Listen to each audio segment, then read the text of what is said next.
Hello everybody and welcome to Open World Gamers. Well, today folks, we've got Rainbow Six Extraction. It's the first person shooter. Why can't I ever say that? First person shooter. Yes, and the graphics are amazing.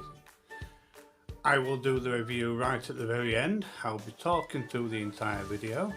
Well, not the entire video, but most of it. And you'll be able to see what the game is actually like. So here we go, on with the video.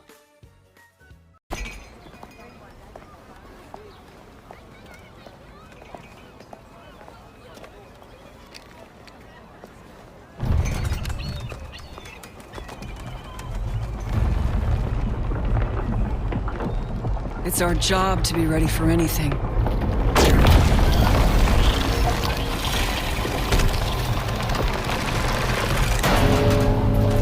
Something so strange, so unthinkable. How can we be ready for that?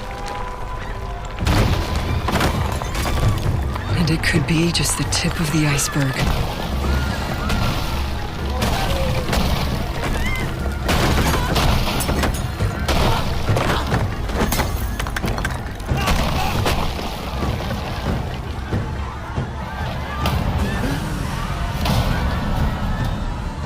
And the parasite isn't alone.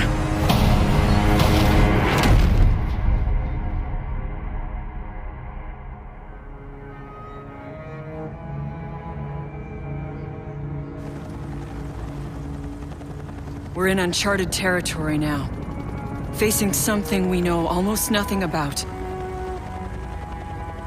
Something that could destroy every living thing on the planet. Literally.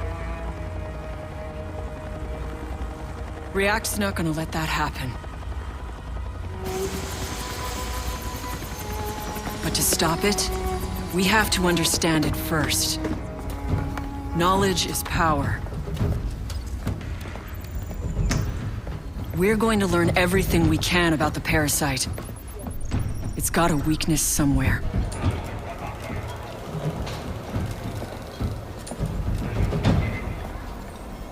Let's get to work.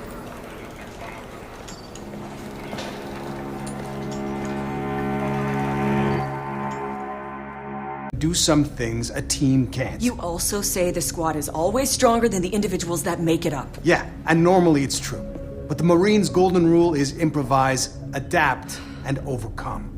The parasite is a whole new enemy, a whole new world. Either we adapt, or we're done. That is a very good point. Okay. Yeah. Solo incursions are approved. Thanks.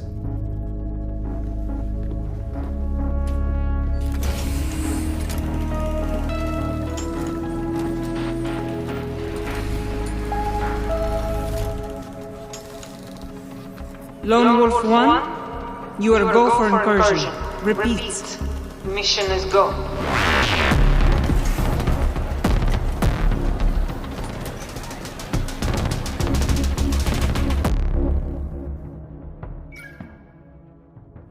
Welcome everybody to the game. We're doing the story mode gameplay at the moment. As you can see, the maps are loading in. You will hear my voice only shortly within this video. I'm just going to try and show you what is actually going on. Initially you had to choose your character and choose your loadout to your weapons and stuff. I've also played the online gameplay, but unfortunately that video would not upload, so we are going with the story mode today folks, and the entire review is not based on the story mode, it's based on the entire game. So you got to select a character. This is my character. And it's counting down and we're about to go in. You'll be able to see the graphics anytime soon. As you can see, the graphics in the game are pretty damn good. Okay, so minimal loading times. We are going to be going into this building here, which you saw with the intro. These are the actual graphics of the game. As you can see, the gameplay is very Fast placed, I do beg your pardon, and you do have to shoot those horrible things on the wall there, but it is more or less like the usual first person shooter type of game, as you can see, but I'll leave you with the action. So I shall see you all shortly, right to the end for the review.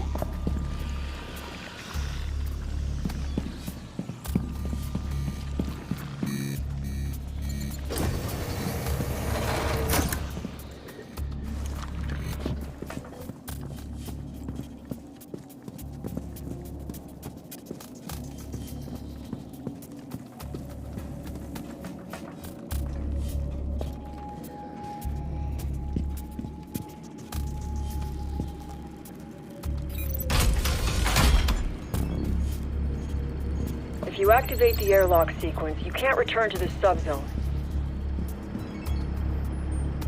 Airlock sequence. Subzone transition in effect.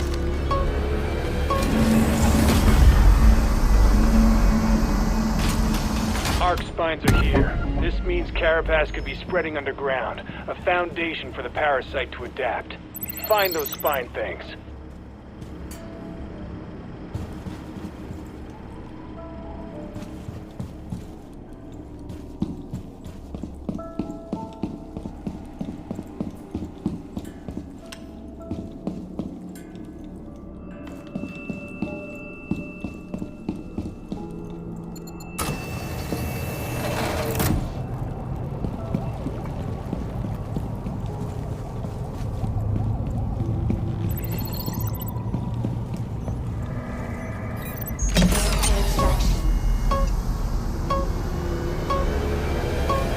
Work is dangerous. We tried, and that's what matters. As you see, folks, I made a little bit of a mistake and I went for the extraction point, and that's a bit of a boo-boo on my part on this game, but hey, it's first time playing the game, folks. Okay, so you just have to reload back in again and then do the entire mission. Okay, the game doesn't put blocks on exiting the game, you see. It's not like that. That's what I found, so that's why I made the mistake by going straight to the extraction point straight away, you know, and not doing the objective in the game. And that's one thing that really annoyed me about doing the game, but hey, that's it. So I'll let you carry on watching the rest of the video and I'll go back in again, yes, on that infinite loop. So here we go.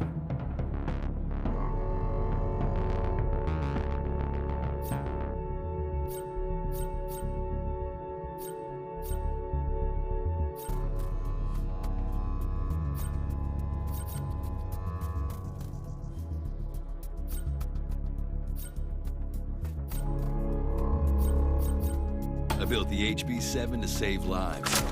Never thought I'd be using it to save my own.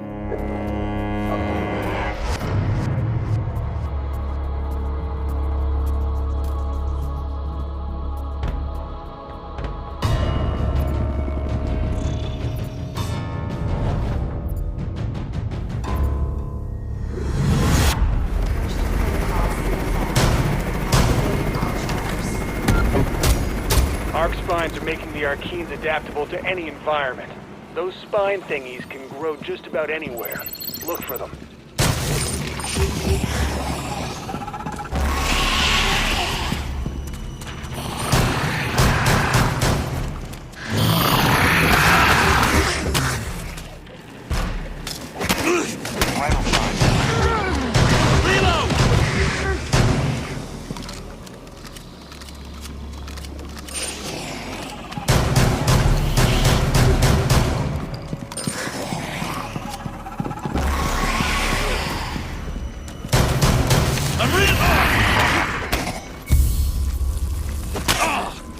I'm not getting a response. Well, welcome back, folks. Yes, it's me, and this is the overall review of the game. Yeah, the game's a good game. Graphical, incredibly graphical. I don't know why it's put into category of next generation though. You know, you could produce graphics like that on the Xbox One or the PlayStation 5. I mean, sorry, PlayStation 4, folks. So, yeah, makes me wonder why they say the graphics are next generation when they're not really. They are very good graphics. Maybe it's the loading times, you never know.